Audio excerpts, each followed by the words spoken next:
Alright guys, welcome back to another tutorial on mastering CSS। अगर आप लोगों ने इस सीरीज की पिछली वीडियोस नहीं देखी तो प्लेलिस्ट का लिंक मैं डिस्क्रिप्शन में डाल दूंगा। इस वीडियो में हम CSS पोजीशनिंग को डिस्कस करेंगे विदाउट एनी टाइम वेस्ट और हम देखेंगे किसी div या कोई भी HTML एलिमेंट को कैसे ठीक से पोजीशन कर सकते हैं।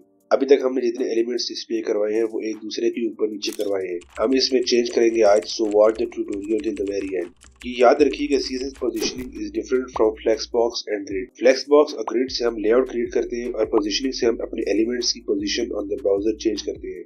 जैसे अगर एक सिंपल सी एग्जांपल दूं, अगर आप ब्राउजर में देखें तो ये layout of different HTML elements है। इसमें हमारे एलिमेंट्स फ्लेक्सबॉक्स या ग्रिड की मदद से लेआउट हो रहे हैं।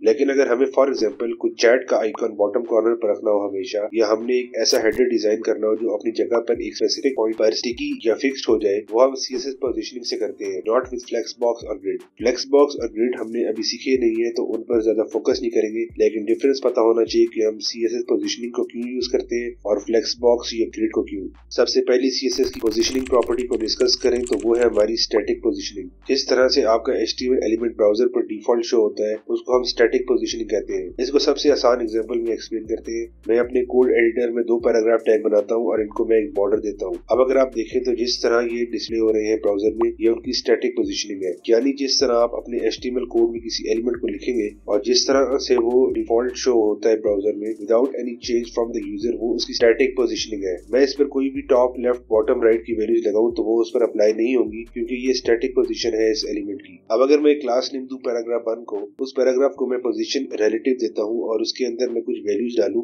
तो आप देखेंगे कि वो अपनी जगह से मूव कर गया है। जिधर मूव किया है वो उसने अपनी रिलेटिव जगह से हटा है। बेसिकली जिधर उसकी डिफॉल्ट वैल्यू होगी ब्राउजर पर, अगर हमने उसे उस जगह से मूव करवाना हो यानी स्टैटिक पोजीशन से अपनी जगह तब्दील करवानी हो, तो हम पहले उसकी पोजीशन को रिलेटिव करेंगे और उसके बाद उसके अंदर टॉप, लेफ्ट, बॉटम और राइट की वैल्यू डाल के अपने HTML एलिमेंट को चेंज करेंगे। सो टू रिकैप, हमारे पास पैराग्राफ 1 अपनी ओरिजिनल जगह पर था विद पैराग्राफ 2 क्योंकि दिस इज द स्टैटिक या डिफॉल्ट बिहेवियर के 2 एलिमेंट्स किस तरह से ब्राउजर पर डिस्प्ले होंगे। हमने फिर कुछ वैल्यूज लगाई और एक पैराग्राफ के ऊपर वो क्लास नेम लगाया जिसकी वजह से वो पैराग्राफ अपनी रिलेटिव जगह से मूव कर गया। This is the entire concept of static and relative positioning. अगली पोजीशनिंग जो हम डिस्कस करेंगे वो है एब्सोल्यूट पोजीशनिंग। अगर मैं पिछली एग्जांपल की तरह एक पैराग्राफ बनाऊं, उसको मैं देता हूं position absolute in my CSS। Relative positioning की तरह इसको भी मैं कोई वैल्यू दे दूं तो आप देखेंगे कि ये भी वैसे ही बिहेव कर रहा है जैसे रिलेटिव पोजीशनिंग।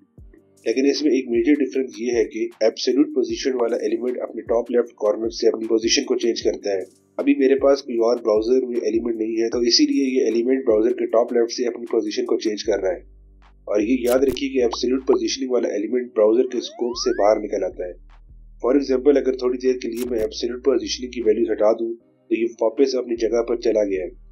लेकिन जैसे पहले 2 पैराग्राफ्स के लिखने से दूसरा पैराग्राफ नीचे चला गया था, अगर मैं वो इधर लिखूं तो आप देखेंगे कि दूसरा पैराग्राफ अब पहले वाले पैराग्राफ को ओवरलैप कर रहा है। वो इसलिए क्योंकि एब्सोल्यूट पोजीशनिंग वाला element does not exist according to the second paragraph. इसको हम कहां पर यूज करते हैं ये आगे जाकर बताता हूँ।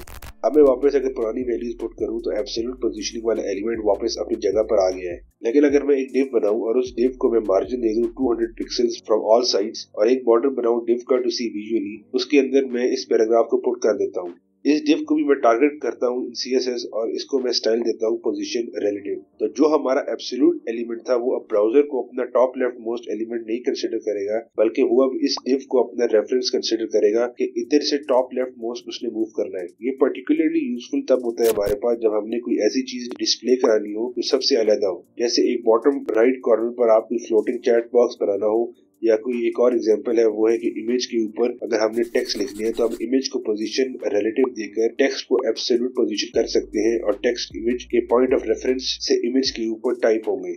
मजीद इसके मुतालिक प्रोजेक्ट बनाएंगे, so do subscribe to the channel for more quick and fast tutorials. ये थी हमारी एब्सोल्यूट पोजीशनिंग। एब्सोल्यूट पोजीशनिंग ज्यादातर हम रिलेटिव पोजीशनिंग के साथ यूज करते हैं, एज हम लोगों को कोई रिलेटिव एलिमेंट चाहिए होता है फॉर पॉइंट ऑफ रेफरेंस जिसके जरिए हम एब्सोल्यूट पोजीशनिंग को यूज कर सकें। अगली एग्जांपल आती है हमारी पोजीशन फिक्स्ड और पोजीशन स्टिकी की। ये दोनों काफी कंफ्यूजिंग टॉपिक्स लगते हैं for beginners as they almost behave the same, लेकिन ये सेम है नहीं। अगर मैं एक सिंपल सी एग्जांपल आप लोगों को ब्राउजर पर दिखाऊं तो मैंने एक सिंपल सा हेडर बनाया है with dummy text at the bottom. इसके कोड के अंदर अगर आप देखें ये थोड़ा सा मुश्किल लगेगा लेकिन यह है इंतहाई आसान।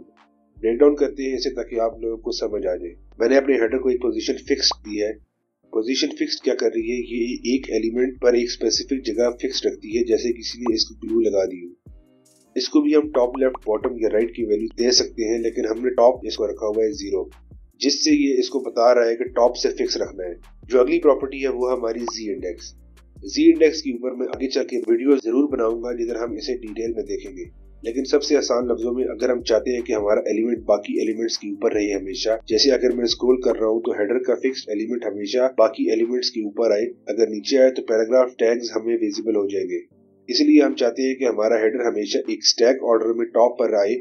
उसके लिए हम जी इंडेक्स की वैल्यू ज्यादा करेंगे बाकी एलिमेंट से, जिससे हमारा हेडर बाकी एलिमेंट्स के ऊपर हमें एक स्क्रोलिंग इफेक्ट देगा। अब अगली बात करते हैं पोजीशन स्टिकी। पोजीशन स्टिकी के भी यूज केसेस हैं, जैसे अगर हम चाहते हैं कि हमारा हेडर एक स्पेसिफिक स्क्रोल के बाद फिक्स हो जाए रादर देन शुरू से ही फिक्स रहे, तो उसके लिए हम पोजीशन स्टिकी का यूज करते हैं। जैसे अभी आप इस एग्जांपल में देख रहे हैं, मैं स्क्रॉल कर रहा हूँ और एक पॉइंट आएगा जिधर हेडर फिक्स हो गया है। ये चीज पोजीशन स्टिकी के थ्रू कर रहे हैं। अगर अब मैं वापस अपनी एग्जांपल में हूँ, अगर हम चाहते हैं कि हमारा हेडर एक स्पेसिफिक पॉइंट के बाद अपनी फिक्स प्रॉपर्टी को खत्म कर दे, तो उसके लिए हम पोजीशन स्टिकी का यूज करेंगे। पोजीशन स्टिकी के साथ हम मीडिया क्वेरी का भी इस्तेमाल करेंगे। वो अगर आपने नहीं सीखी तो कोई मसला नहीं, इसको भी फ्यूचर में डिस्कस करेंगे, लेकिन मीडिया क्वेरी हमें डिफरेंट स्क्रीन साइजेस पर डिफरेंट स्टाइलिंग लगाने पर हेल्प करती है। मीडिया क्वेरी में अगर आप देखें तो मैंने लगाया हुआ है कि इस पॉइंट पर पोजीशन फिक्स चेंज हो जाएगी पोजीशन स्टिकी पर, और अगर ब्राउजर में देखें तो आईफोन 12 प्रो पर मैं स्क्रॉल कर रहा हूँ बाय इंस्टेंट एलिमेंट, तो पोजीशन फिक्स्ड अब चेंज हो गई है टू पोजीशन स्टिकी और हेडर अपनी जगह पर नॉर्मल बिहेव कर रहा है। हम इसी तरह इन पोजीशनिंग प्रॉपर्टीज को आपस में कंबाइन करके यूजर को बेहतरीन एक्सपीरियंस प्रोवाइड कर सकते हैं। ये थी हमारी CSS positioning in very quick amount of time. इसके मतलब प्रोजेक्ट्स भी बनाएंगे, so stay tuned for that.